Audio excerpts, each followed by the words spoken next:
నమస్కారం, నేను మీ కొర్వి వినయ్ కుమార్. కుమారి ఆంటీకి బాసటగా నిలిచిన ముఖ్యమంత్రి. దీనికి కారణాలు ఏంటి? కుమారి ఆంటీ రోడ్డు పక్కన లంచ్ అమ్ముతూ తన జీవితాన్ని గడిపే ఓ సాధారణ మహిళ, కానీ ఓవర్ నైట్ స్టార్ గా మారింది. దీంతో ప్రజలు పెద్ద ఎత్తున అక్కడికి చేరుకొని ఆమె ఫుడ్ కోసం ఎదురు చూస్తూ ఉన్నారు. ఈ సందర్భంలోనే అక్కడ భారీగా ట్రాఫిక్ జామ్ ఏర్పడింది. దీంతో పోలీసులు అక్కడికి చేరుకొని ఆమె షాప్ ను తీయించడం జరిగింది. ఇక్కడి వరకు అంతా ఒక విధంగా జరిగితే ఆ తర్వాత ఏం జరిగింది? తెలంగాణ ముఖ్యమంత్రి శ్రీ రేవంత్ రెడ్డి ఈ అంశంపై స్పందిస్తూ వెంటనే కుమారి ఆంటీకి అక్కడే తన షాప్ ను కొనసాగించేలా చర్యలు తీసుకోవాలంటూ ఆయన అధికారులకు ఆదేశాలు ఇవ్వడం జరిగింది.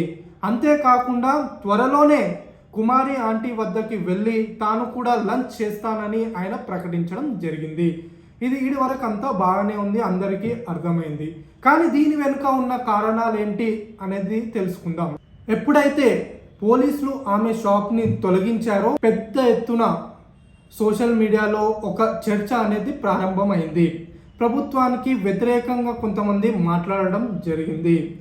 దీంతో వెంటనే ప్రభుత్వంపై డ్యామేజ్ రాకుండా ముఖ్యమంత్రి స్పందించారు. అయితే ముఖ్యమంత్రి స్థాయిలో స్పందించే అంత పెద్ద అంశమా అంటే కాదు. ముఖ్యమంత్రి స్థాయిలో ఎలాంటి నిర్ణయాలు జరగాలి, అది కేవలం కుమారి ఆంటీకి మాత్రమే న్యాయం జరిగేలా కాకుండా కుమారి ఆంటీలా కొన్ని వేల మంది ఈ హైదరాబాద్లో రోడ్ పక్కన ఫుడ్ అమ్ముతూ వాళ్ళ జీవనాన్ని సాగిస్తున్నారు. వారందరికి కూడా ఓ సొల్యూషన్లా ఉండాలి. అలాంటి నిర్ణయం ఏమైనా ముఖ్యమంత్రి తీసుకుంటారేమో వేచి చూడాలి. అయితే కుమారి ఆంటీ విషయానికి వచ్చేసరికి ఎందుకు ముఖ్యమంత్రి అంత తొందరగా స్పందించారు అంటే కొత్తగా ఏర్పడిన ప్రభుత్వం. ఈ ప్రభుత్వం ప్రజాపాలన, ప్రజల కోసం ఏర్పడిన ప్రభుత్వంగా చెప్తూ ఉన్నారు. ఈ సందర్భంలో పెద్ద ఎత్తున గనక సోషల్ మీడియాలో ప్రభుత్వంపై వ్యతిరేకత వస్తే చెడ్డ పేరు వచ్చే అవకాశం ఉంది కాబట్టి ఆయన హుటాహుటిన దీనిపై స్పందించడం జరిగింది.